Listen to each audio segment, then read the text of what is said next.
అశ్వత్థామ ఇప్పటికీ శరీరమంతా పుండ్లతో ఆకలి దప్పులతో అడవిలో తిరుగుతున్నాడని మీరు అనుకుంటున్నారా? నిజానికి అసలైన మహాభారతంలో ఏం రాసిందో చూద్దాం. శ్రీకృష్ణుడు అశ్వత్థామ బ్రహ్మశిరోనామక అస్త్రాన్ని ప్రయోగించినందుకు గాను చాలా కోపంగా మణిని తీసేసుకున్నాడు. ఆ తర్వాత అశ్వత్థామని 3000 సంవత్సరాల పాటు జన సమూహానికి దూరంగా అడవులలో ఆకలి దప్పులతో చీము రక్తం కారుతున్న పుండ్లతో జీవించు, అప్పటికి నీకు పశ్చాత్తాపం కలుగుతుంది అని శపించాడు. అయితే మహాభారతం జరిగి ఇప్పటికీ 5000 సంవత్సరాలు అయింది. అంటే నిజమైన మహాభారతం ప్రకారం శ్రీకృష్ణుడు అశ్వత్థామకి ఇచ్చిన శాపం 3000 సంవత్సరాలే కాబట్టి ఇప్పుడున్న అశ్వత్థామ చిరంజీవి కాబట్టి ఎక్కడో ఉండే ఉంటాడు.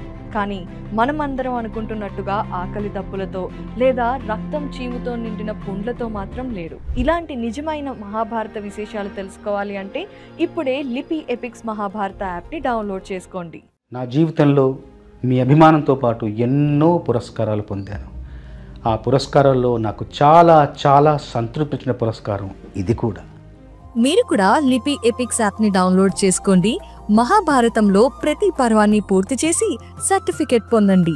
లిపి ఎపిక్స్ మహాభారత, మన భారతీయత, మన మహాభారతం.